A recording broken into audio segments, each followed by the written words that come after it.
아멘. 우리나라 속담 중에 이 고생,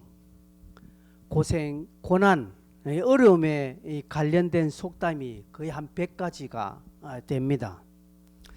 여러분 기억나는 속담이 있습니까? 이 고생에 관한 속담 뭐 있습니까?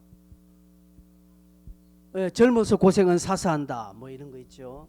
뭐 또 고생 끝에 낙이 온다 뭐 이런 거 또 있죠. 뭡니까? 뭐 가지 많은 나무 바람 잘 날 없다. 고생이 온다는 것이죠. 또 이런 것도 있더라고요. 새끼 열 낳은 소 멍에 벗을 날 없다. 소가 새끼를 10마리 낳았다고 이제 쉬느냐 아니라 멍에 벗을 날이 없는 것입니다. 대궐 역사 한이 없다. 그죠? 대궐 우리나라 궁궐 구정 궁궐에 잠잠하게 있으면 피바람 나는 여러 가지 있지 않습니까? 이런 이 고난에 관한 속담이 고생에 관한 속담이 한 100여 가지 엄청나게 많아요. 굉장히 많습니다. 우리 옛날 어른들이 애가 태어날 때 제가 그런 말 들은 아이고 어찌 살려고 이 험한 세상 태어났노 이야기하더라고요. 옛날에 어른 그런 이야기 안 했습니까? 안 하셨나 보이네. 저만 들었나 보네. 여러분 다 그 부유하게 자란 저는 다 가난하게 자라서 그런 이야기 들었어. 아이고 태어나니까 아유 잘라고 이 험한 세상 태어났노 이렇게 집 앞으로 가지고 태어났나 뭐 이런 이야기를 하더라고요. 고생에 관한 속담이 많고 옛날 어른들이 이런 좀 탄식스러운 표현들을 하는 걸 보면 얼마나 참 먹고 살기가 힘들었는지 얼마나 인생이 참 고생길인지를 잘 대변해 주는 것 같습니다. 그럼 요즘은요? 요즘은 덜 합니까? 똑같습니다. 여러분 시대가 다르고 환경이 달라졌다고 해서 인생이 달라지는 건 아닙니다. 인생은 같습니다. 여러분 오늘날 왜 이렇게 우리나라 자살률이 높은지 모릅니다. 전 세계적으로 대한민국 자살률 1위예요. 세상을 등지는 젊은이들이 너무나 많습니다. 희망이 없다면서 결혼을 포기하는 거. 요즘 삼포라죠. 결혼도 포기하고 직장도 포기하고 아이도 포기하는 거. 그죠? 포기합니다. 결혼을 하지만 자녀는 놓지 않습니다. 그죠? 얼마 전 뉴스를 보니까 우리나라 대학은 연세대학에 나와서 삼성에 취직했다가 엘리트지 않습니까? 연세대학 나오고 삼성에 취직했다 직장을 그만두고 그냥 알바 2개 하고 그냥 그래 산대요. 아르바이트 그냥 2개 하루 아르바이트 2개 해서 그것으로 그냥 왜 그러냐니까 딱 직장에 얽매니까 자기 삶이 없더라는 거죠. 그래서 그러고 또 위상사 눈치 보고 막 요즘 젊은이들 그렇지 않습니까? 참지 못하고 막 그래서 막 때려치워버리고 그냥 막 편의점 하나 하고 또 다른 어떤 그 뭡니까? 어디더라 그 친구 보니까 뭡니까? 그 어린이 그 백화점에 이렇게 어린이들 같이 놀아주는 놀이터 키즈 카페 그런 데서 그 일 해주고 그래요. 그렇다고 뭐 지 먹고 살기는 또 된대 또. 그 부모들은 어쩝니까? 실컷 좋은 대학 보내놓고 그런 우리나라 최고의 직장에 삼성이 들어가는데 애가 이러니까 부모의 가슴이 속 타는 거죠. 왜 이렇게 했습니까?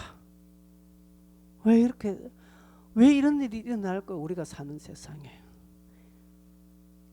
답은 성경에 있습니다. 예레미야가 3장 33절에 보면 이렇습니다. 읽어볼까요? 시작. 주께서 인생으로 고생하게 하시며 근심하게 하시면 본심이 아니시로다.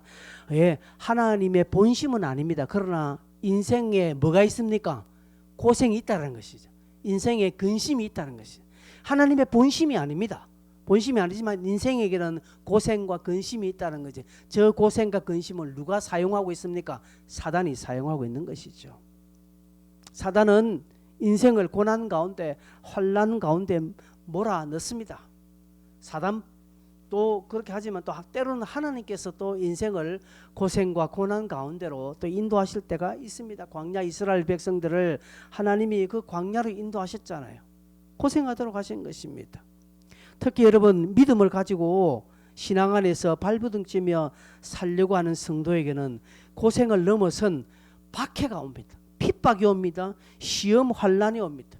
디모데후서 3장 12절 보면 무릇 그리스도 예수 안에서 경건하게 살고자 하는 자는 뭘 받는다고요? 박해를 받는데요. 제 말이 아닙니다. 성경이 그렇게 딱 말하고 있습니다. 성경은 그리스도 예수 안에서 경건하게 좀 예수 잘 믿고 좀 신앙생활 잘해 보려고 하는 자에게는 뭐가 온다고요?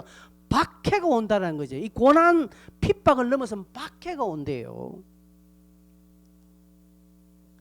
오늘 우리가 읽었던 성경 본문에 보면 불시험이라는 표현이 옵니다. 이 무시무시한 표현입니다.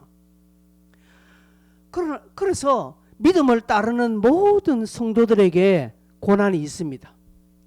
믿음을 따라 신앙생활을 잘하려고 하는 사람은 고난이 옵니다. 그런데 이 고난은 내가 택하는 거 아닙니다. 나와 관계없이 옵니다. 그래서 예상을 못해요. 예상을 하지 못하는 고난과 어려움이 온다라는 것이죠. 왜요? 믿음의 삶은 불신세계와 다릅니다.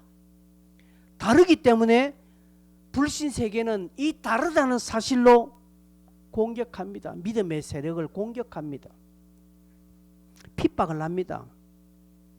그래서 고난이 오는 거예요. 이 예상하지 못한 내가 택하는 거 아닙니다. 그런데 여러분, 내가 택하는 고난이 있습니다.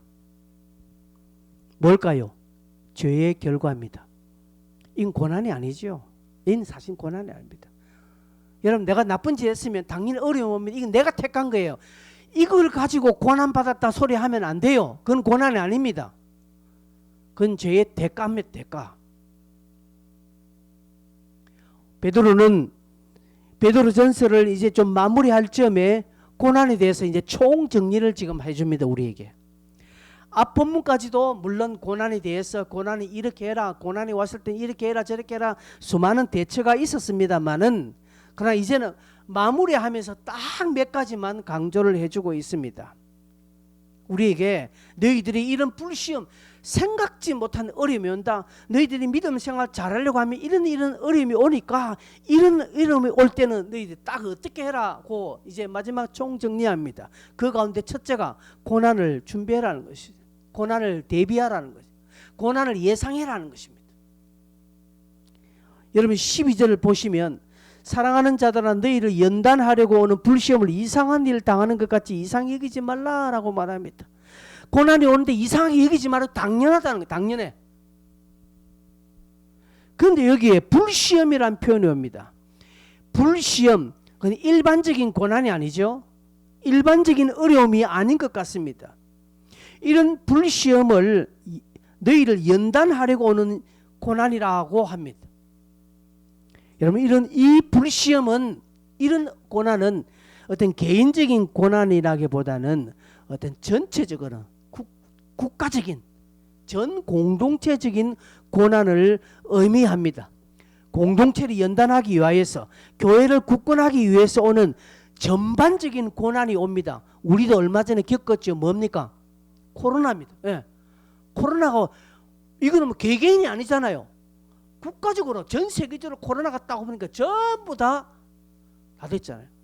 보세요. 지금도 딱 지금 마스크 끼고 있는 것이 코로나의 영향입니다. 코로나 건강 때문에 마스크 끼는 사람이 있습니다. 니는 그거지? 그런데 어떤 사람은 이제는 코로나 때 맛봤잖아요. 싹 가리니까 예쁘게 보이거든요. 여기까지는. 요거 내리면 본색이 다 드러나니까 그냥 딱 여기까지만 가리고 나가는 거예요. 그러니까 딱 보면 미소 붙여놓은 게 딱 예쁘게 보이잖아요. 딱 내려버리면 모두 다 요즘은 이제 이 마스크를 착용하는 것이 여러분 이상하지 않습니다. 예전에는 참 마스크 우리 잘 안 꼈잖아요. 그죠? 미국 사람은 유럽 사람은 마스크 끼는 것이 마스크 끼면 병자라고 생각하기 때문에 안 껴요. 여러분 이게 코로나 때문에 전 공동체가 단련돼 버렸잖아요. 그죠? 단련됐다는 것이죠. 시험이 오고 고난이 오는 것은 개개인의 믿음의 단련을 시킵니다. 그러나 불시험은 사회 전반적으로 공동체 전체를 단련합니다. 시험은 우리를 단련케 합니다. 그냥 단련 게 아니에요. 이 시험을 준비하고 예상하는 자들은 단련합니다. 그래서 욥은 욥기 23장 10절에 이런 표현합니다. 그가 내 가는 길을 그가 아시나니 그가 나를 단련하신 후에는 내가 순금같이 나온다. 여러분, 우리 사회에서 우리 삶에서 단련되고 단련된 것은 다 좋은 것입니다. 여러분, 다 좋은 것입니다. 여러분, 가공식품들은 별로 안 좋지만 가공되면 비싸집니다. 망고 그냥 사서 먹으면 얼마인데, 근데 이걸 가공해서 깡통으로 하면 비싸집니다. 소 한 마리 얼마일까요? 소 한 마리 요즘 한 500만 원 합니다. 이제 옛날에 비쌀 때 700 했고 500인데, 소 한 마리 그냥 사면 500만 원이에요. 그러나 소를 도축해서 꼬리는 꼬리대로, 족발은 족발대로, 부위별로 살, 머리, 뭐 다 곱창, 막창 싹 정리해서 부위별로 팔면 얼마 나올까요? 3천만 원.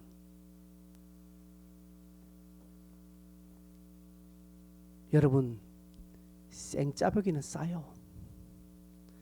하나님 앞에서 단련되어서 부위 단련돼서 나가면 비싼 인생 되는 거예요. 그래서 여러분, 고난을 기뻐하셔야 됩니다. 나중에 설명하겠지만 고난이 좋은 거예요. 그래서 고난이 유익하다라고 말합니다. 베드로가 언급한 이 불시험, 이것을 말합니다. 근데 아마도 베드로가 이 장면에서 앞으로 불시험을 올 거니까 너희들이 당황하지 말라라고 하는 것은 아마 하나님으로부터 계시가 있었던 것 같습니다. 이스라엘 전반적인 전 유대적으로 공동체적으로 불시험이 오거든. 이게 AD 64년에 로마의 대화재입니다. 요 베드로전서가 쓰였던 시기가 64년 그쯤이거든요. 아마 베드로는 기도하는 가운데인지 아니면 밤에 환상으로든지 하나님께서 앞으로 얼마 안 가서 큰 환란이 올 것이라는 것을 베드로는 아마 알았던 것 같습니다. 그래서 앞으로 너에게 불시험이 올 때 이상히 여기지 말고 잘 준비하라는 것이죠. 로마 대화재, 네로가 로마를 불살랐지 않습니까?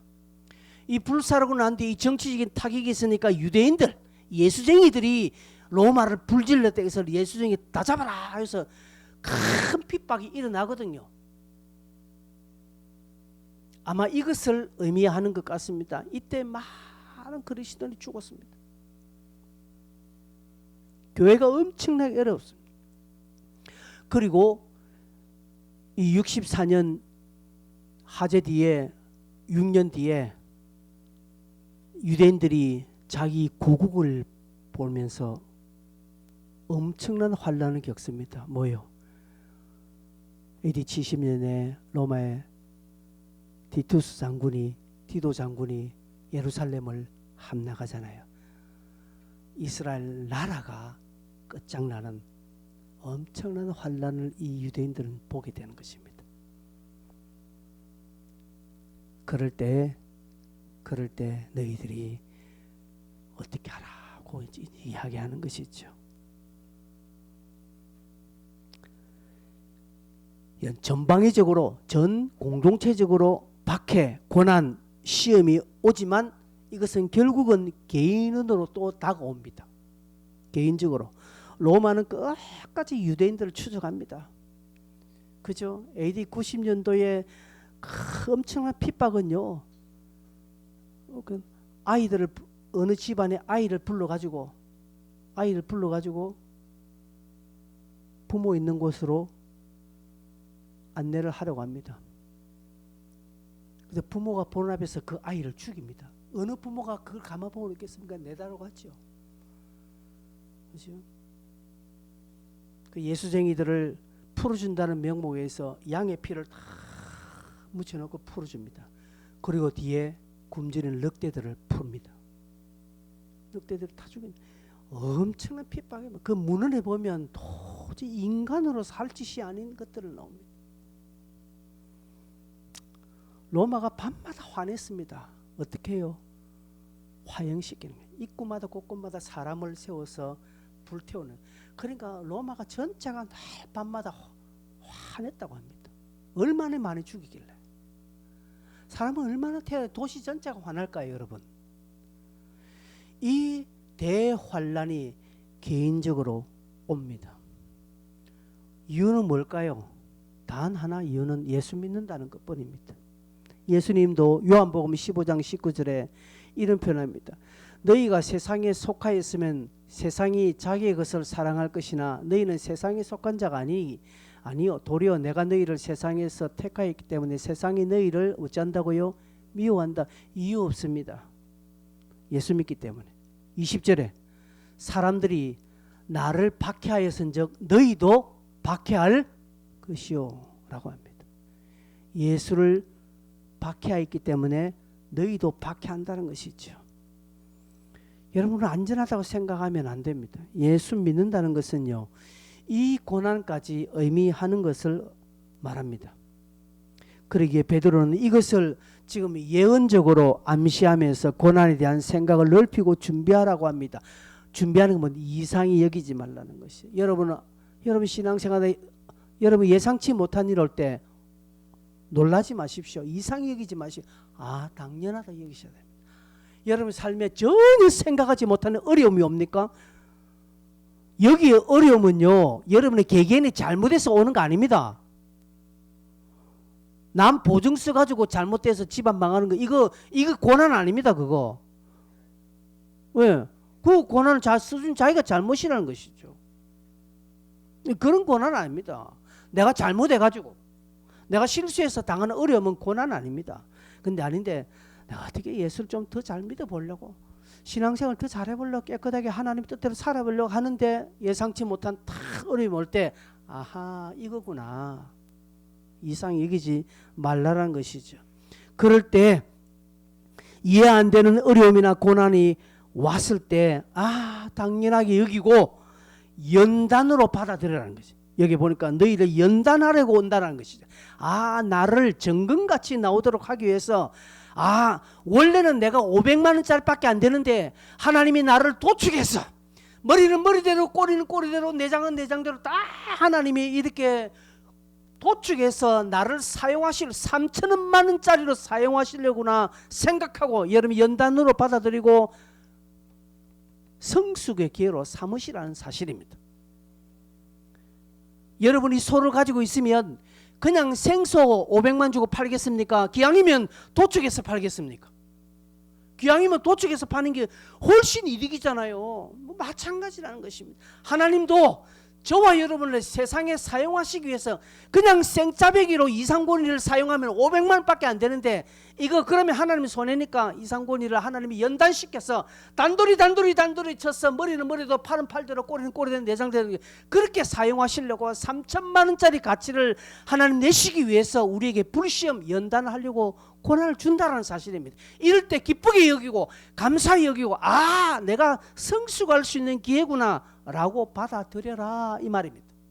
둘째로 고난을 즐거워하라는 것이죠. 고난을 즐거워하라고 말합니다. 13절 보니까 너희가 그리스도의 고난에 참여하는 것으로 즐거워하라고 말합니다. 참 이 역설이죠. 고난이 어려운데 왜 즐거워해요? 그죠? 고난이 어려운데 왜 즐거워하라는 것이죠. 이는 그의 영광을 나타내실 때 너희로 즐거워하고 기쁘게 하려 함이라. 너희가 그리스도의 이름으로 치욕을 당하면 복 있는 자로다. 영광의 영 곧 하나님의 영이 너희 위에 계심이라고 말합니다. 한마디로 불시험 이런 고난에 준비하고 그 고난이 실제 왔을 때 즐거워함은 기쁘게 함은 내가 주님과 관련이 있다라는 사실이 확정된다는 사실입니다. 여러분 주님과 관련이 있습니까? 그럼 고난이 있습니다. 여러분 주님과 관련 없으면 고난 없어요. 주님의 영광에 참여하고 주님의 귀한 자리에 참여하고 있다는 증거로 내게 고난이 오는 것입니다. 그런데 우리는 입이 툭 떼어나서 불평 원망인데 왜 내게 이런 시험을 주시나이까? 왜 내게 이런 어려움? 왜 우리 집에? 왜 내게? 이런 소리 합니다. 그런 소리 하지 마세요. 하지 않을 것은 그것 때문에 주님과 내가 관계가 있다는 것이죠. 그거 없으면 아무런 관련 없습니다. 히브리서 12장 6절에서 11절 긴 말씀을 한번 보겠습니다. 자, 같이 한번 볼까요? 천천히. 주께서 그 사랑하시는 자를 징계하시고 그가 받아들이는 아들마다 채찍질 하심이라. 너희가 참으면 징계를 받기 위함이라. 하나님이 아들과 같이 너희를 대우하시나니 어찌 아버지가 징계하지 않는 아들이 있으리요. 8절 징계는 다 받는 것이거늘 너희에게 없으면 사생자여 친아들이 아니니라. 또 우리 육신의 아버지가 우리를 징계하여도 공경하였거든 하물며 모든 영의 아버지께 더욱 복종하며 살려 하지 않겠느냐. 그들은 잠시 자기의 뜻대로 우리를 징계하였거니와 오직 하나님은 우리의 유익을 위하여 그의 거룩하심에 참여하게 하시느니라. 무릇 징계가 당신은 즐거워 보이지 않고 슬퍼 보이나 후에는 그로 말미암아 연단 받은 자들은 의와 평강의 열매를 맺느니라. 징계, 저 고난이 없으면 아들이 아닙니다.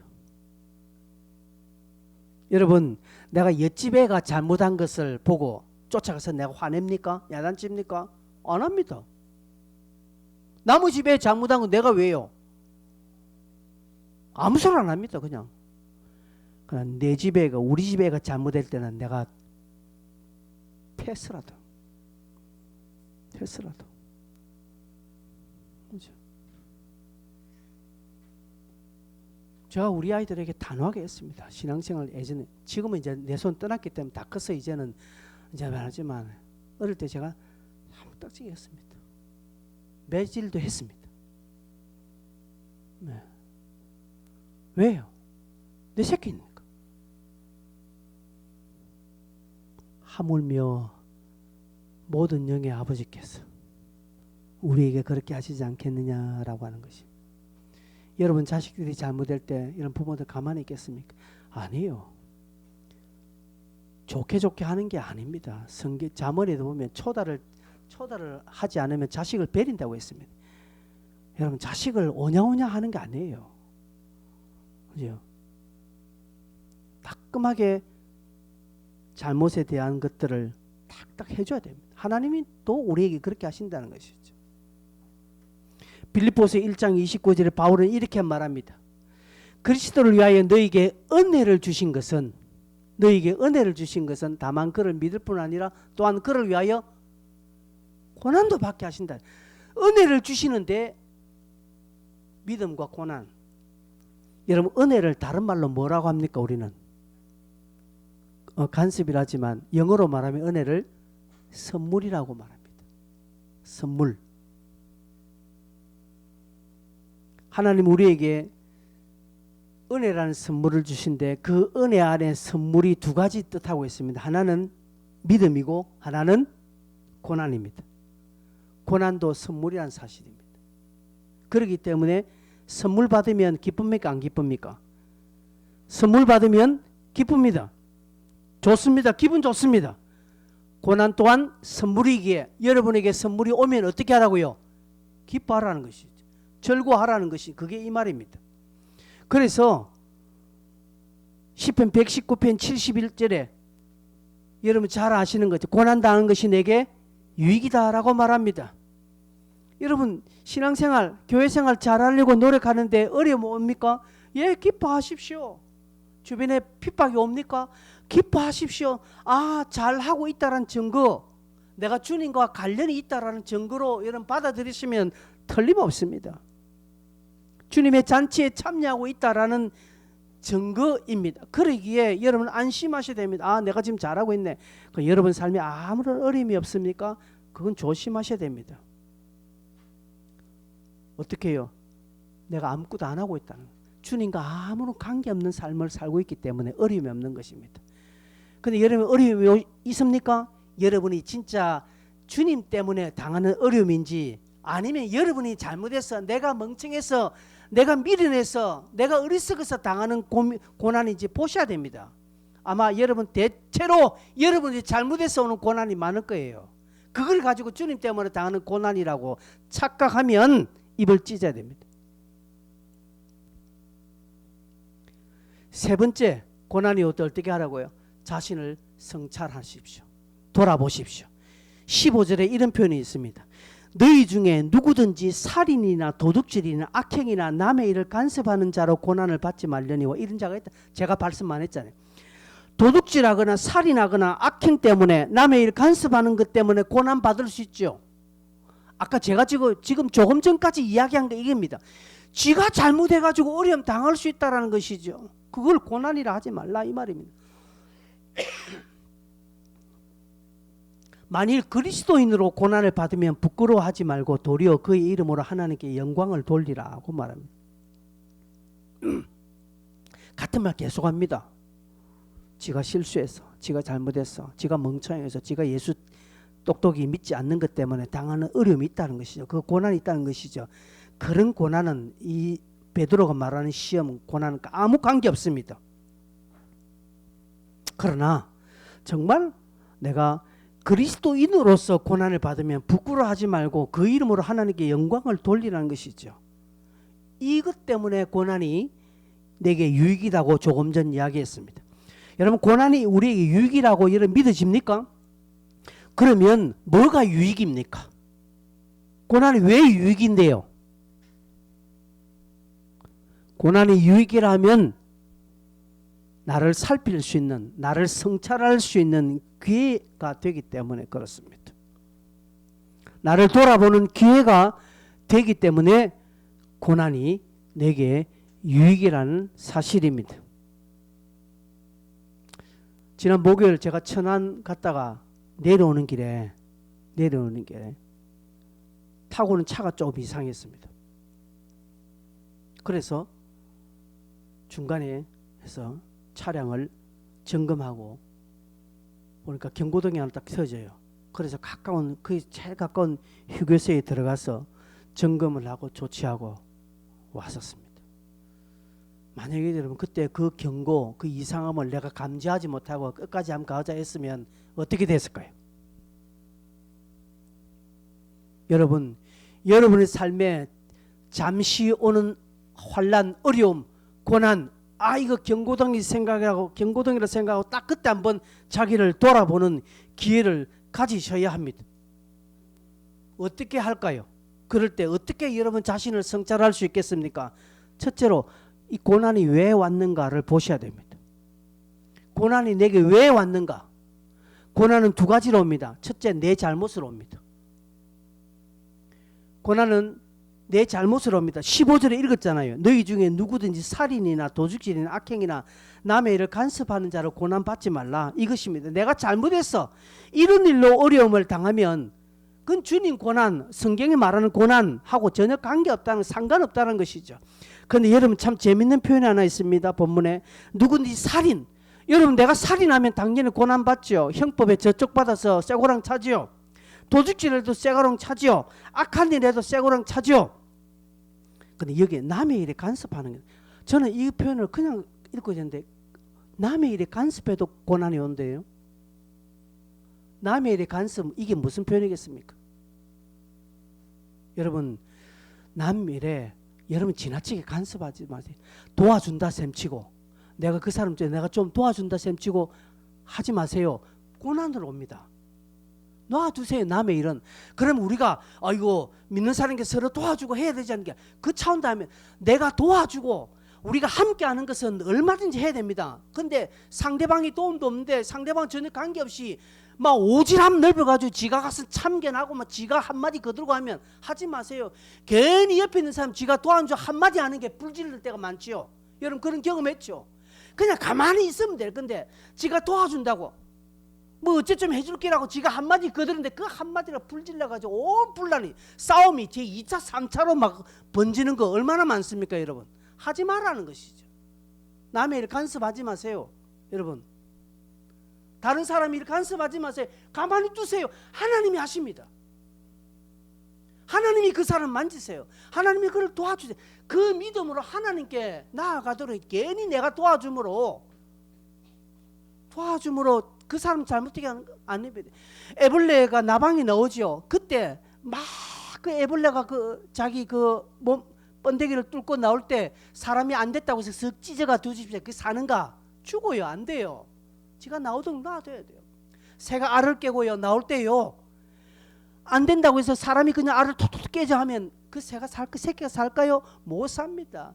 남의 일에 간섭하는 자가 이런 자입니다. 근데 그것을 끝나느냐? 아니요. 내게 고난이 오는 것입니다. 이런 고난은 주님 고난하고 다릅니다. 남 도와준다고 내가 내 따나 좋은 일 한다고 했는데 막 공격 막 받았잖아요. 내게 막 날라오잖아요. 그걸 가지고 고난 받았다가 아니요. 고난 아니에요. 그거는 성경에 나오죠. 남의 일로 간섭하는 자를 고난 받지 말라라고 말합니다. 저도 이때까지 이거 잘 안 보였어요. 앞에 살인이나 도둑이나 악행이나 남의 일을 그냥 슬쩍 지나는데 이게 크게 보이더라는 거예요. 그러면 성도는 다른 사람 그냥 모른 척 하고 있어야 됩니까? 그렇게 말하세요. 그 차원이 달라요. 우리가 마음을 함께 돕고 하는 건 해야 됩니다. 형제를 사랑해야 되지만 그러니까 내가 그 차원인지 아니면 그냥 간섭하는 차원인지 보셔야 됩니다. 고난은 두 가지로 온다고 했죠. 하나는 자기 잘못으로, 하나는 의를 위한 고난이 옵니다. 15, 16절에 그리스도인으로 고난을 받으면 하나님께 영광을 돌리라는 것이, 부끄러워하지 말라는 것이죠.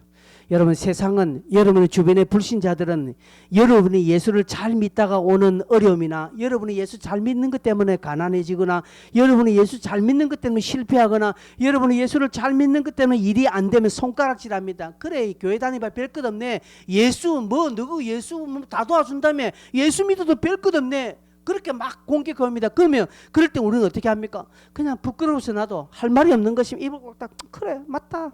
할 말도 없다 나도 하면서 오히려 내가 부끄러워서 입을 쏙 닫고 들어가면 안 된다는 것이죠.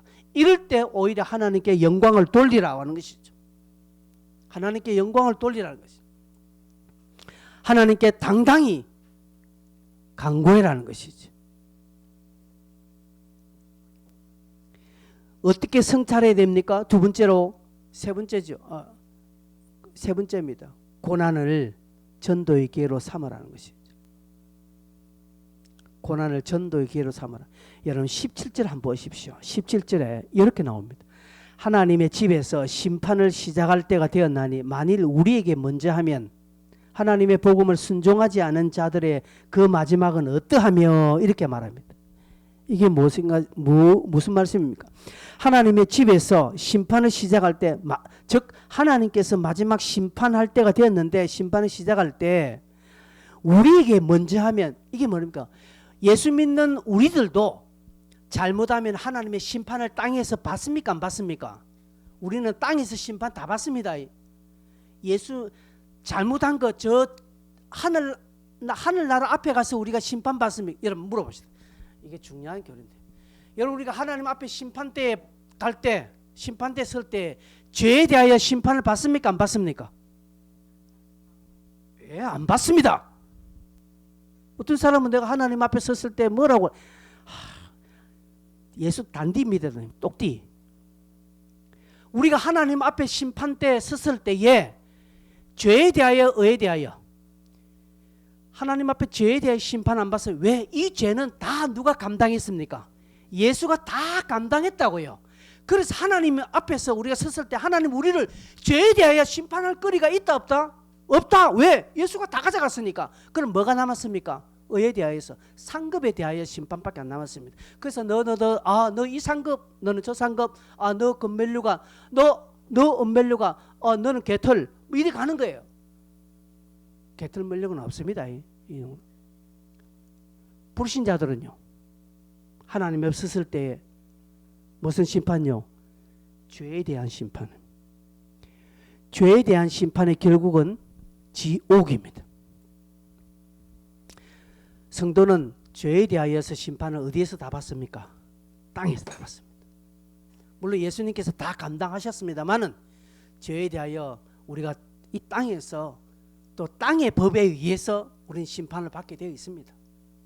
땅의 이론으로, 땅의 논리로 심판을 받게 되어 있습니다. 자, 내가 뭐 잘못해가지고 법을 잘 몰라서 이런 행동을 했는데 법을 잘 몰라서 보니까 이게 나중에 악법이라 불법이라 그러면 어떻게 됩니까? 내가 변상을 하든지 벌 받아야 돼. 예, 땅의 것에 대해서 내가 운전을 잘못해서 남의 차를 박았다, 사람을 죽였다, 어떻게 했다면 내가 변상이 되잖아요. 예, 땅의 잘못의 심판은 땅의 것을 내가 다 풀어내야 되는 것입니다.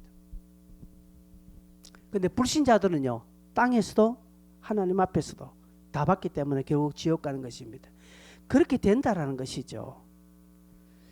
성도도 잘못하면 이런 고난, 때론 벌을 받는데 불신 영혼들이 받을 벌이 어떠한가를 네가 한번 생각해 보라는 것이죠. 여러분 가족들 예수 안 믿으면 어떻게 될까요? 지옥 갑니다. 그냥 가만히 보면 안 돼요. 조 집사님, 남편은 어디 갈까요? 그 인간은 그렇게 가도 됩니까? 여러분 자녀들도 예수 안 믿으면 어디 간다고요? 여러분 부모님들, 자녀들, 여러분 주변 사람들. 근데 우리는 그 사람들 볼 때마다 아무렇지 않게 돼요. 그래서 전도에 미친 사람들 이걸 봅니다. 그러니까 막 안쓰러워서 안 되는 거예요. 어찌하든지 그 사람들 구원시키려고 막 그러는 거예요. 그러다가 내가 고난 받는다는 거, 이게 의를 위한 핍박이라는 사실입니다. 이 고난 여러분 받으셔야 됩니다. 근데 그 고난 안 받잖아요. 내가 괜히 예수 받으면 저 사람하고 친구하고 관계가 깨질 것 같으니까. 그 의를 위한 고난 안 받으려고 하는 거예요. 근데 보세요. 성경은 말합니다. 예수 믿는 너희들도 땅에서 고난 하나님의 심판을 받는데 안 믿는 저희들은 어떻게 해요? 그들은 지옥 간다. 근데 가만히 보고 있을래? 이 말하는 것입니다. 사도 바울과 신라가 빌립보 감옥에 갇혔을 때 그때 간수를 전도하지요. 칠흑 같은 어둠 속에 있는 그 감옥에 갇힌 바울과 신라, 자기 한 몸 유지하는 것도 힘든 상황인데 그때 간수를 전도합니다. 사도행전 10장 31절에 주 예수를 믿으라 그리하면 너와 내 집이 구원을 받을 것이라고 합니다. 여러분 같으면 이 정신 속에서 이 상황 같아서 남에게 전도할 기분 들겠습니까? 지금 내 코가 석자인데 근데 바울은 그렇게 하지 않았습니다. 여러분 신기로운 거, 여러분이 어려울 때 전도가 잘 되겠습니까? 여러분 잘 될 때 전도가 잘 되겠습니까? 한번 물어봅시다. 여러분 어려울 때 전도가 더 잘 돼요. 우리는 생각합니다. 내가 성공하고 내가 잘 되고 내가 어떤 높은 위치에 서고 뭔가 빵빵 그럴 때 전도가 잘 될 것 같지요? 전도가 복음이 효과적으로 됩니다. 설득력이 있습니다. 그러나 실제 전도는 여러분 어려울 때 전도가 더 잘 됩니다. 왜? 다 같으니까. 나와 다 비슷하니까 그런 거예요. 나와 비슷한. 여러분 암 환자가 입에 코 스물고, 아니요, 제가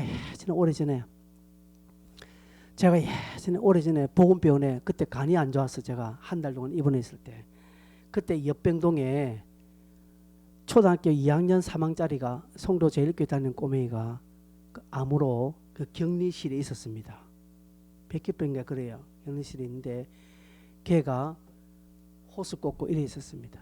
그 간호사들이 다 들어가서 한데 걔가 마지막 죽을 때 한 말, 의사와 간호사들이 이렇게 있을 때 선생님들 예수 잘 믿으세요 하고 죽은 거예요.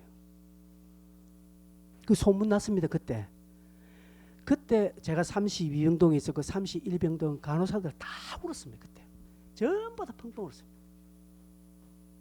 그 초등학교 2학년짜리예요. 그 부모가 얼마나 신앙생활 잘했는지 모르겠어요. 그 아이가 병원에 오래 있었습니다. 마지막 저도 한번 살짝 격리실이니까 얘가 못 보죠. 근데 한번 살짝 봤는데 머리 팍 격리실 가르고 코 고는데 애가 저는 몰랐는데 다 예쁘대요. 애가 예쁘대요. 남자인가 여자인가도 모릅니다. 예쁜데 애가 소문이 났어요. 그런 애가 있다는 거. 마지막 걔가 의사들 몇몇 간호사들 그 마지막 치료할 때에 예수 잘 믿으라고. 그것 때문에 의사들하고 간호사들 교회 당하고 했으면 그 교회 병원 체벌에 가서 울고. 여러분 마지막 비참하게 죽는 그 아이 한마디 때문에 많은 젊은 의사들 간호사들이 마음을 진동하는 거예요. 여러분 어려울 때 전도가 더 잘 됩니다. 여러분 고난이 왔을 때 전도의 기회로 삼으셔야 됩니다. 마지막 고난에 왔을 때 넷째로 여러분 자신을 하나님께 의탁하십시오. 자신을 의탁하십시오. 자신을 드리십시오. 19절 보십시오. 19절 맨 마지막에 그러므로 하나님 뜻대로 고난을 받은 자들은 또한 선을 행하는 가운데 그 영혼을 미쁘신 창조주께 의탁할지어다 라고 말합니다. 여러분, 고난당하는 것이 유익이고 고난을 기뻐함으로 내가 주님과 연관이 있다는 것을 알고 또한 이 고난을 통해서 내 자신을 성찰해야 된다는 사실을 우리가 말씀을 받았다면 마지막으로 고난 당할 때 여러분 자신을 주께 맡기셔야 합니다. 그것도 선을 행하는 가운데, 선을 행하는 가운데 맡기라는 것이죠. 두 가지로 생각해 보겠습니다. 맡긴다는 것이 무엇일까요? 맡긴다는 것은 무책임한 거 아닙니다. 무책임한 것이 아니라 결과를 하나님께 맡기는 거예요. 우리는 과정까지 다 맡깁니다. 자, 보십시오. 주님, 내 공부 잘하게 해주십시오. 나의 모든 학업 성적, 공부를 주님께 맡깁니다. 열어놓고 지 공부 안 합니다. 그게 맡기는 겁니까? 안 맡기는 겁니까? 아니에요. 결과는 주님께 맡기고 과정은 뭐 해야 됩니까? 열심히 공부해야 됩니다. 그래서 주님이 그걸 보시고 결과를 주시는 것이죠. 그런데 우리는 과정까지 다 맡깁니다. 집 문제, 직장 문제, 주님, 나의 모든 직장 문제를 주님께 맡깁니다. 결혼의 문제, 직장을 맡깁니다. 다 맡긴다 해놓고 선자리 나왔는데 안 가. 선을 보는 기회가 왔는데 안 가. 왜? 주님께 맡겼다는 것이죠. 이런 형이 상학적인 신앙생활을 하고 있어요. 이겁니다. 마치 주님, 이 밭에 쌀이 100배, 60배, 30배로 결실 날 줄 믿습니다. 맡깁니다. 모든 나의 농사를 주님께 맡깁니다 해놓고 씨 안 뿌려. 여러분, 이게 됩니까? 안 됩니까? 이렇게 우리 신앙생활 한다는, 여러분 주께 맡긴다는 게 뭐예요? 결과는 주님께 맡기지만 그 과정은 내가 최선을 다해야 되는 것이 있어야 됩니다. 예수님께서 누가복음 23장 46절에 이렇게 말합니다. 예수님께서 큰 소리로 불러 이르시되 아버지의 내 영혼을 아버지 손에 부탁하나이다 맡긴다 했거든요. 맡긴다 하고 이 말씀을 하신 후 숨진다 했잖아요. 그 주님께서 내 영혼을 아버지 손에 부탁합니다. 그 이전에 주님께 어떻게 하셨습니까? 주님께서 빈둥빈둥 놀다가 그냥 어쩌다가 잡혀서 돌아가시는 게 아니라 주님께서 마지막에 저 말 하시기 전에 뭐 했었습니까? 무슨 말 하셨습니까? 다 이뤘다. 주님은 최선을 다했어요. 아버지의 뜻을 최선을 다하시고 그리고 마지막에 자기 영혼을 맡기는 거예요. 여러분 하실 일 최선을 다하셔야 됩니다. 하고 결론은 주님께 맡기셔야 된다는 것이죠. 사도행전 7장 59절에 스데반도 그렇게 했습니다. 스데반도요, 돌로 칠 때 돌을 맞으면서 마지막 주 예수의 내 영혼을 받으시옵소서, 자기 영혼을 주께 의탁하는 것입니다. 그 전까지 스데반은 어떻게 했어요? 그 수많은 사람들 앞에서 여러분 학부형들의 내 말을 들어서서 하면서 그들에게 복음을 전했습니다. 복음을 전하다가 나중에는 이들이 열받아서 돌 던질 때 돌 하나 딱 날라올 때 어이구야 하면서 도망갈 수 있지 않겠습니까? 근데 수많은 돌이 날라올 때 스데반은 피하지 않고요, 내 영혼을 부탁합니다 하고 숨거두는 거예요. 최선을 다하는 거예요. 여러분, 우리에게 무엇이 빠졌습니까? 믿음 생활하는데 이상하게 짝다리 신앙생활하고 있지 않습니까? 맡기는 것은 이것입니다. 맡기기 전 과정은 우리가 최선을 다해야 되면 그게 선을 행하는 것입니다. 복음을 전파하고 스데반은 그 집사의 사명을 온전히 감당하고요, 고난 속에 묵묵히 맡겨진 사명을 감당하는 것입니다. 묵묵히 내 할 일을 다 하면서 주님께 맡기는 것이에요. 맡기고 결과가 내가 원하는 결과가 오든 내가 원하지 않는 결과가 오든 그 모든 결과에도 내가 감사할 줄 아는 사람, 이런 사람이 정말 우리 본받아야 될 신앙인이 아닙니까? 말씀을 맺겠습니다. 성도 여러분, 설교하는 저도 이런 삶을 못 삽니다. 잘. 그러나 여러분, 우리 함께 노력합시다. 함께 우리에게 어려움이 옵니다. 늘 예상하십시오. 그런 어려움이 오면 원망 불평하지 마시고 기뻐하십시오. 하나님 나를 단련하시구나. 그런 가운데 그 고난 속에서 여러분이 자신을 돌아보는, 왜 이런가 하면서 내를 한번 돌아보고, 그러면서 주님께 맡깁니다. 의탁하는 이런 과정을 통해서 삶에서 소소하지만 믿음의 일성을 경험하는 우리 모두가 되었으면 좋겠습니다. 함께 이 시간에 네 가지 말씀을 우리 기억하면서 네 가지 한번 띄워주세요. 예, 고난을 준비하십시오. 절구하십시오. 여러분 고난 때 여러분을 돌아보십시오. 그리고 주님께 맡기십시오. 들으신 설교 내용을 기억하시면서 같이 한번 통성으로 간구하며 기도하겠습니다. 주여, 주님 감사합니다. 주님 감사합니다.